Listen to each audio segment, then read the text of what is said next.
Chandrayaan-3 mission की सफलता के बाद एक बार फिर से भारतीय स्पेस एजेंसी इसरो इतिहास के पन्ने में एक नया अध्याय जोड़ने के काफी करीब है।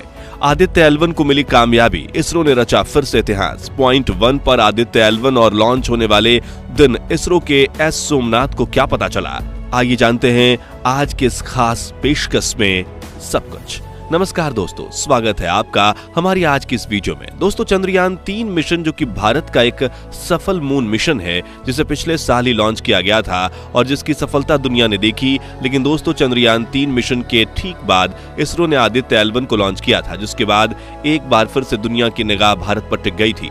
अब खबर ये आ रही है कि आदित्य L1 पॉइंट 1 पर पहुंच चुका है।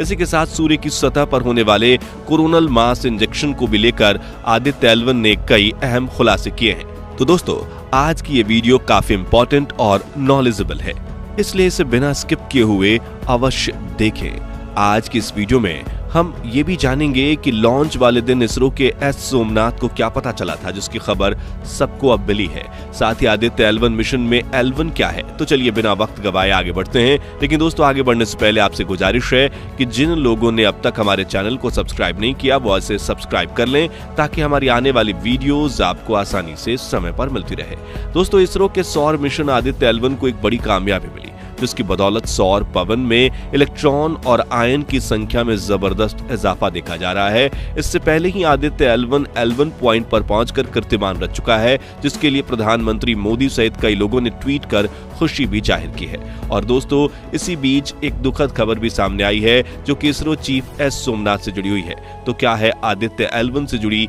तमाम जानकारी और खबरें, ये हम एक एक करके वीडियो में जानेंगे। आइए सबसे पहले ये जानते हैं कि फिलहाल आदित्य L1 को कौन सी बड़ी कामयाबी मिली है।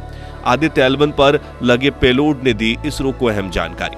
दोस्तों, आदित्य L1 पर लगे पेलोड ने हाल ही में इसरो को एक अहम जानकारी दी। वो जानकारी क्या है, इसे जानने से पहले आइए सबसे पहले हम ये जानते हैं कि आखिर पेलोड क्या है, इसका काम क्या है। बता दें कि पेलोड को पवन ऊर्जा, इलेक्ट्रॉन और आयन की समीक्षा के लिए इसरो द्वारा डिजाइन किया गया है। पेलोड PAPA यानी कि plasma analyser package for Aditya को विक्रम साराभाई स्पेस सेंटर की space physics laboratory and avionics entity द्वारा विकसित किया गया है। दोस्तों, इसी की मदद से सौर पवन की दिशा का भी पता लगाया जा सकता है।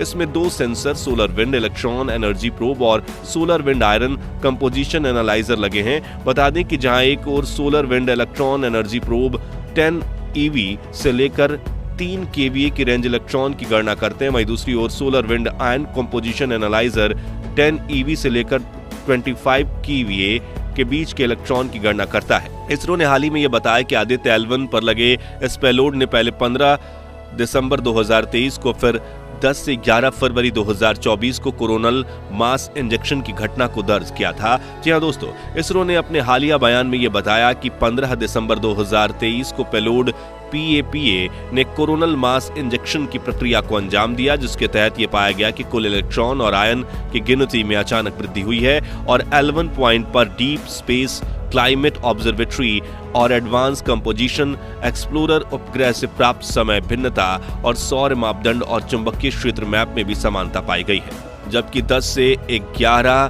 फरवरी से हुई इस प्रक्रिया के दौरान कोरोनल मास इंजेक्शन की छोटी छोटी कई घटनाएं घटित हुई हैं। उस दौरान इलेक्ट्रॉन, आयन और समय भिन्नता में काफी अंतर पाया गया है। दोस्तों, आदित्य L1 के पेलोड PAPA द्वारा इलेक्ट्रॉन और आयन से जुड़ी यह अहम जानकारी जुटाकर वाकई इसरो ने एक बड़ी कामयाबी हासिल की है। इसरो ने इस कामयाबी को हासिल कर भारत को अंतरिक्ष के क्षेत्र में एक अलग आयाम पर पहुंचा दिया है। इससे पहले ही चंद्रयान-3 मिशन को चांद के उस हिस्से में इसरो ने अंजाम दिया जहां अब तक भारत के अलावा कोई और देश नहीं पहुंच पाया है। जी हाँ दोस्तों, चांद के उस हिस्से में अब तक किसी भी देश ने अपना मिशन नहीं किया है और ऐसे में इसरो ने चंद्रयान-3 मिशन के जरिए चांद के उस हिस्से पर पहली बार उतरकर इतिहास रच डाला था, जिसके ठीक बाद 2 सितंबर को इसरो द्वारा आदित्य L1 को लॉन्च किया गया। और अब जब आदित्य L1 L पॉइंट पर पहुंचकर सूर्य से जुड़ी अहम जानकारी जुटा रहा है, तो ये वाकई इसरो के साथ साथ भारत की एक बहुत बड़ी सफलता है। आइए अब ये जानते हैं कि आदित्य L1 मिशन में L1 पॉइंट क्या है। L1 पॉइंट को ही इसरो ने इस मिशन के लिए क्यों चुना, क्या है L1 पॉइंट, इसरो ने L1 पॉइंट को ही क्यों चुना? दोस्तों L1 पॉइंट को Lagrangian point, Lagrange point, liberation point या L पॉइंट के तौर पर भी जाना जाता है। आप ये तो अच्छी तरह से जानते हैं कि सूरज की दूरी पृथ्वी से तकरीबन 15 करोड़ किलोमीटर है और पृथ्वी से सूरज की इसी दूरी के बीच 5 लैग्रेंज पॉइंट हैं जिन्हें L1, L2, L3, L4 और L5 पॉइंट के नाम से जाना जाता है। बता दें कि इन पॉइंट्स का नाम इतालवी खगोल शास्त्री और गणितज्ञ जोसेफ लुई लैग्रेंज के नाम पर रखा गया है। दोस्तों इन पांचों पॉइंट्स के बारे में वैज्ञानिकों का यह कहना है कि L1, L2 और L3 पॉइंट्स अस्थिर है, जबकि L4 और L5 पॉइंट्स स्थिर हैं। यानी कि L4 और L5 पॉइंट्स अपनी स्थिति नहीं बदलते, वहीं L1, L2 और L3 पॉइंट्स की स्थिति बदलती रहती है। तो दोस्तों ये तो आपने जान लिया कि L1 पॉइंट क्या है। आइए अब ये जानते हैं कि पृथ्वी से सूरज के बीच मौजूद इन पांचों पॉइंट्स में L1 पॉइंट को ही क्यों चुना गया। दरअसल बात यह है कि L1 पॉइंट की दूरी पृथ्वी से 15 लाख किलोमीटर है और ये एक ऐसा स्थान है जहां से सूरज का 24 घंटे अवलोकन किया जा सकता है। यानी L1 पॉइंट से सूरज को अच्छी तरह से ऑब्जॉर्व किया जा सकता है। इसी पॉइंट पर पृथ्वी और सूरज के ग्रेविटी के बीच एक बैलेंस भी बना रहता है और ग्रेविटी के बीच इस बैलेंस के कारण एक सेंट्रीफ्यूगल फोर्स बनता है, जिस फोर्स की वजह से कोई भी स्पेसक्राफ्ट इस पॉइंट पर एक जगह स्थिर रह सकता है। इसके अलावा इसरो ने यह भी बताया कि L1 पर मौजूद स्पेसक्राफ्ट को दिन और रात का साइकिल भी प्रभावित नहीं करता। यानी कि L1 पॉइंट से सूरज सातों दिन 24 घंटे दिखाई पड़ता है, जिससे कि सूरज को ऑब्जॉर्व करना और भी आसान हो जाता है। बता दें कि इन सबके अलावा L1 पॉइंट पृथ्वी के सबसे नजदीक का पॉइंट है, जिससे आदित्य L1 द्वारा कोई भी इंफॉर्मेशन आसानी से इसरो तक पहुंच सकता है, जिससे कि भेजे गए डेटा के आधार पर स्टडी करने के लिहाज से काफी अच्छा है।